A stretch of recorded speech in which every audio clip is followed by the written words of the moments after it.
Okay, in this video, let's talk about the no contact rule. Why does the no contact rule works? This is something which you must just understand, because listen, you won't get it at first sight. Let me show you won't get every rule.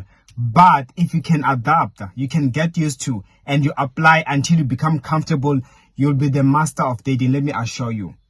At a time when I learned dating game, it was hard. I remember it took like at least a year for me to fully grasp and understand. And that was a weapon that I had that I could use to any woman. And in most cases, they would respond accordingly. I knew how to ignore a lady. I knew how to make a lady come to me. Like, it's almost like you can just play around, be it a man or a woman. But the bottom line is, and no contact works. I would see, even to myself, when a lady would ignore me, I would see what now my body wants me to do. Now I want to reach out. Now I want to do this thing. Then I'll be like, okay, it is working. But fortunately, knowing game, I knew how to control myself. But I realized that she had no idea, or she wouldn't have an idea that it is actually working. So, but then, as you said in the beginning of the message, why does the no contact rule? And what actually is that? This is a time where you keep a distance, okay? And allow me to tell you that no contact rule, under normal circumstances, it works. Whether you were being the toxic one or you were nice, it does not matter.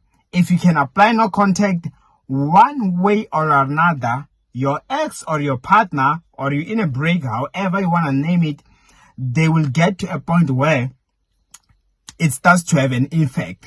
And how so? Now let me explain. During the no contact, it is similar to, if I can turn it around and say, it's making somebody to miss you.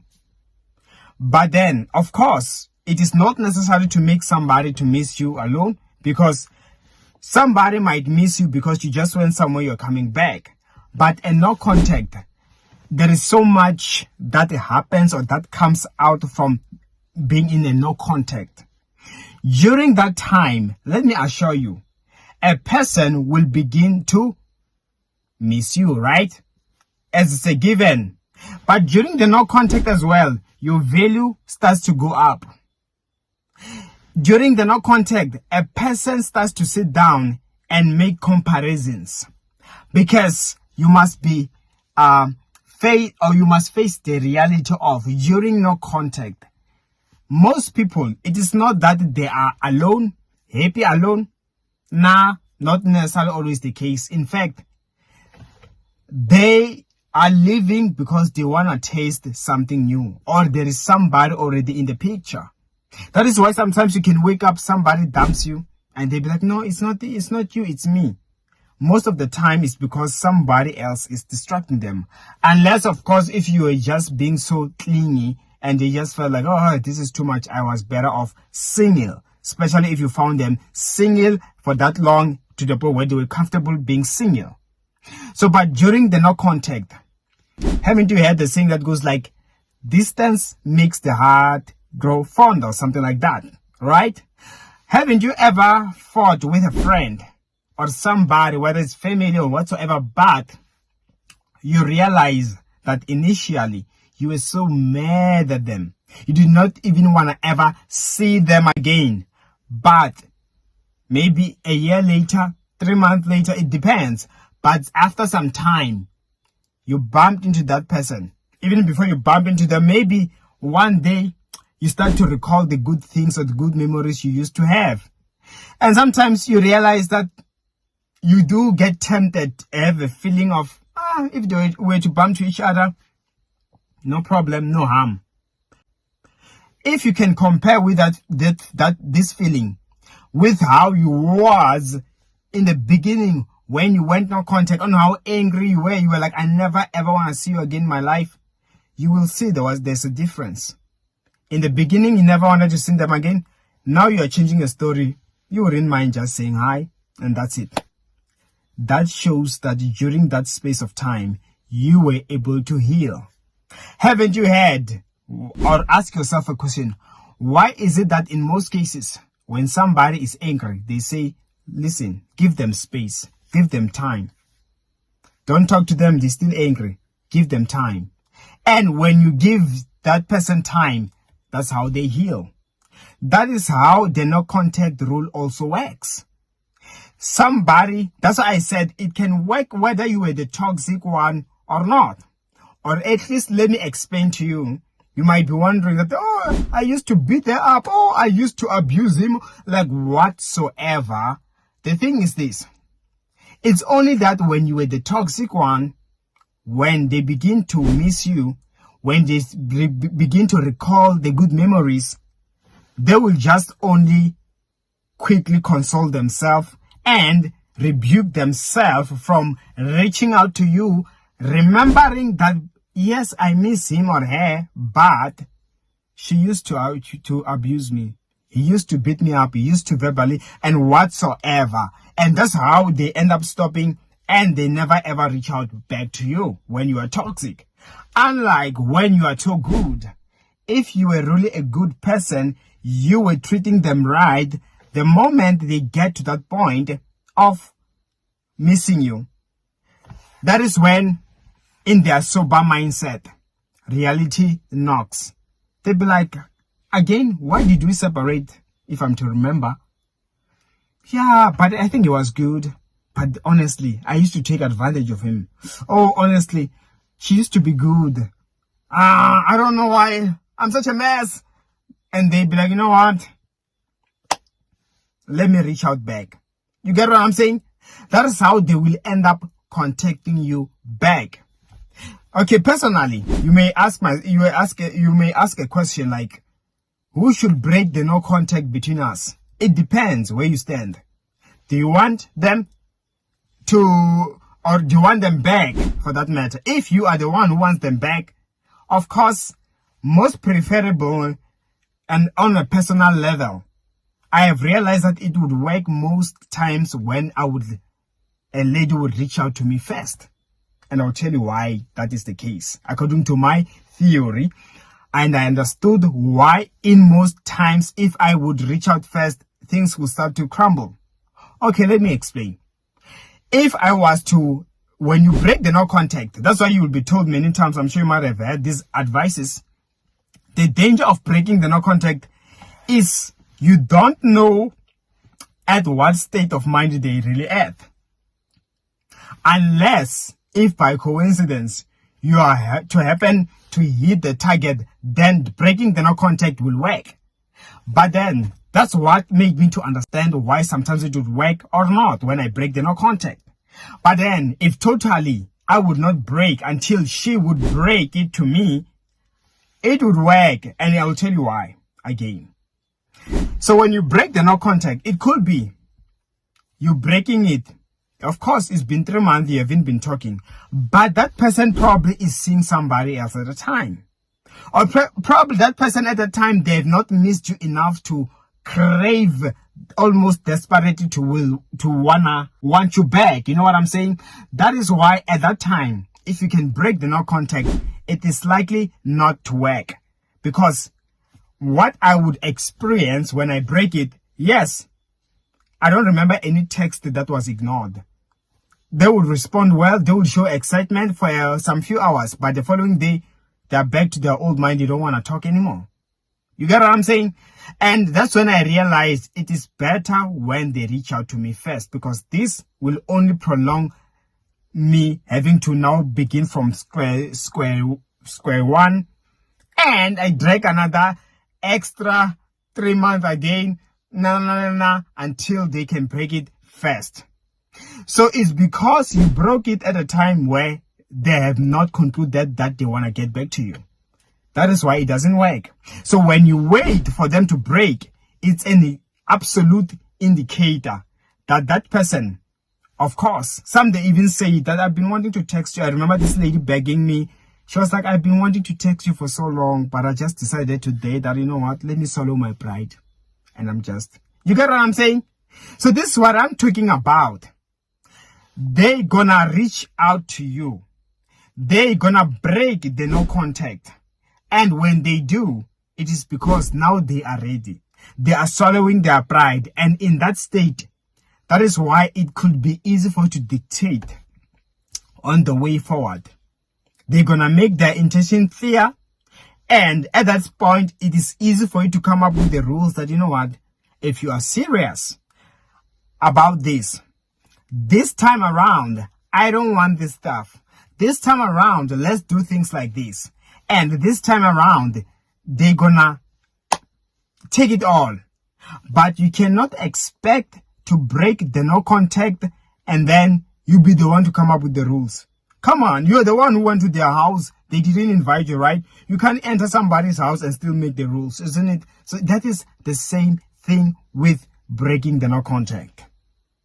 So of course, now let me clarify my thing. I remember at some point I would break it first. You can break it, and how do you know? Okay, let me just say it like this to you. How do you know if you can break the no contact or it is safe to break it? I just remember this lady at some point. She was quiet. She was acting up, and she was playing those games. You know what, those immature games. But one thing I noticed as time went by, because I knew how to back off, I knew how to give a lady space. But after some few months, I think I noticed when she would begin to react to my stories on social media. And for that matter, before then, she would sometimes comment on my stories. When I would respond there, she would no longer respond back. So that was a game that she was kind of playing. Until finally, having to see that she's been for this couple of maybe 3 to 4 months. One time she would react, one time she will try to text, but she will not. That's when I knew that, I think at this time, it could be safe that I text her back. I remember that the last time we spoke again, she was the one who broke the no contact. So this time around, and judging based on how she's been reacting, I can just tell, perhaps she's indicating she's just scared to just come straight, because it's like I'm humbling her. I can tell she's not used to this, but the way I am playing my game smart, this lady, she's finding herself chasing a man and she never wanted to chase a guy, but I'm making it hard and I'm making her be in a zone where she's not used to guys like this. So that's when I knew that, you know what, I think if I'm to text her, she will respond me well. I didn't wait after she texted, she reacted a week, and I then, I gave it time. It was after seeing a consistency and stuff like that for a couple of months. So when I texted there, guess what she said? She was like, yo, I was even thinking about you. That's when I knew that I was on spot. And I remember that time we spoke. She was even ready to meet up. I'm just the one who ended up was not. I felt like she was clinging and stuff like that. You get what I'm saying? But the bottom line, I knew I had finally gotten her. That was the power of no contact. But that one is dangerous. If you are not a master in these things, I wouldn't advise for you to break it first. Okay, now let's come to the only exceptions. If you were to break the no contact, is only if you are the toxic one. You dumped them. You push them aside. So you know how you do this. You must be smart about it. Of course, first go no contact. After some time, do reach out. Do show that you are sorry. Do show that you are still interested. But be rest assured that they are likely to push you away. But you know, this is where you'll gain the upper hand. After they push you away, it is fine. Accept it. It is only reasonable. They're still angry. They feel like they want to have the power. So, but after having to push you away, make it a point that you are improving on your life, yourself. Improve, do things, show improvement in your life. You know what that will do? You must be patient, importantly. You cannot have the no contact while you're an impatient person. Impatience will only make you to never win your ex back. So during that time, remember, you have apologized. That person, like I said in the beginning of the video, if you were paying attention, what did I say? I said over time, a person heals. Over time, you think of the good stuff only. So that person having apologized, as much as you dumped them or you were the toxic one, because you apologized to them, you showed that you needed another chance, and they still pushed you aside. They didn't take your apology, or they took it, but they said you cannot get back together. After 3 months, 4 months, 5 months, no matter how many, however it takes, the person will begin to heal. And that anger will wear off. And because you apologized, when they think of the bad things, if they have a forgiving heart, they still love you somewhere, somehow, deep down, they will remember, but you said you were sorry. And you did need another chance. And when they check their life, you find that maybe their relationship, their rebound did not go well. Or maybe even if they were not in a relationship, but then they're starting to feel lonely. But then when they stalk you, they just check your life, you're doing well, you have improved, they will want to have a piece of that. And that is when, for them, they will now find an excuse on why maybe they should get back together with you. Even if they told their friends that they never ever gonna get back together with you, but the fact that you apologized, it makes them to have an excuse on giving you another chance. It makes them to have an excuse on maybe things can be different. And let me assure you, they will have an excuse to reach out to you. And then that's how you try it again. Unless, of course, if already this can not work only if you find that you broke up several times and now you get what I'm saying. That is what can finally make somebody to say, I know this person has not changed. But for first timers, this is likely to work out. And then unless, of course, if maybe they have found somebody that treats them much better than you were already, but rest assured, if they went to the next relationship and it also failed, that is when they're able to look back and will want to try it again with you, because it is never going well. The danger only comes when they find somebody better. But if I were you, I would not worry of such. You know why? Because most relationships, they end here and there. It is easy for relationships to end 3 months down the line, 4 months. So that person, it's almost like when they say, let a lady mature first. She's still immature. What are they trying to say? She gets to a stage where she's believing. At that time, when she realizes what she's looking for, she's not finding, she's getting disappointed. You are likely now to think back where you're coming from, where you used to be treated better. They always think that the grass is greener out there. That is why it will be hard for you to keep her in the first place. She's still believing that there is somebody better, or he's still believing that there are more better women than you. So let him go. Let him experiment and explore. And then that is when they hit a ceiling, they are able to look back and come back. So that is how the no contact rule works. And this is how you win them back, or for that matter, how you make them to regret. I still have more videos like this. If you enjoyed, remember to subscribe, like, share, and hit the notification bell, and I will see you next time.